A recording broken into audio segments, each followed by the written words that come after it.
Hi, friends. It's such a gorgeous day outside. I thought I would do some practicing outside.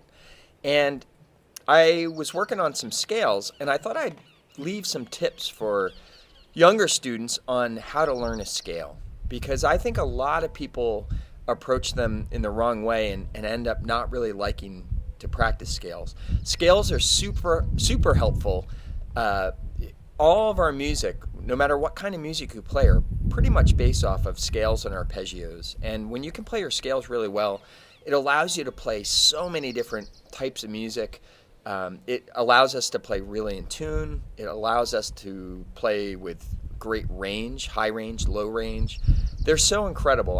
I think they're one of the most important things to practice. A couple of things to think about with scales. Number one is there's no such thing as a hard scale. All scales are easy.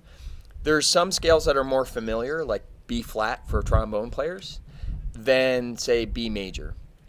But they're all easy once you learn them. So I encourage you to be patient and work on keys that are maybe a little intimidating to you. You know, for trombone players, usually sharp keys are more intimidating. But again, they're easy. We just have to spend some time with them, get to know them. So I want to share some ways that I love to learn scales, and I think these are incredibly effective. I like to focus on one scale for the week, and so today I thought we'd learn C major together. C major scale has no sharps and no flats in the key signature.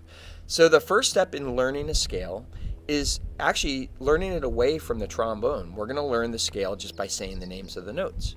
So in C major, I would say C, D, E natural, F, G, A, B, and C. Now, if I just say the name of the note B, that implies in music that it's B natural. So anytime I say a note, if I just say C, D, E, F, G, A, B, C, D, E, F, if I keep going, is all going to be natural. So that's the first step, is just be able to say it. If you can't say it, then I wouldn't even try to play it yet. Second step is to say a note and then play a note. So we're going to do C. So I'll start on that C. And in fact, one of the things I love to have my students do is I'll have them actually sing the note while they say it. So they'll say C, D, E, F, G, A, B, C. Once you can sing it, and they should match, by the way. If you sing the pitch and then you play it, we want to make sure that they're identical. And once you can do that, then I would say do two notes. So you go C, D, C, D, E, C, D, E, F, and so forth. You would go up the entire scale. One day I might just work on the ascending scale, so you're just going up. Maybe another day you work on going down. And then the next day, once that becomes easy, you combine them. You go up and down. Or maybe the next day you go down, then up. I like to have a variety when I practice. And I think just hitting it different ways helps you really learn it quickly. So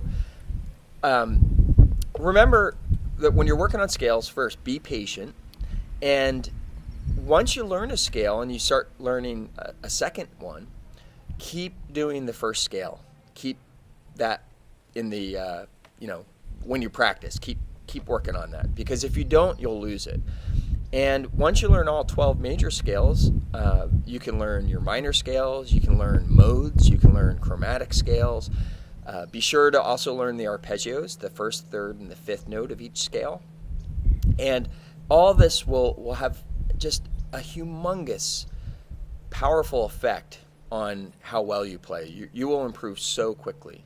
So I hope this is helpful. Happy practicing.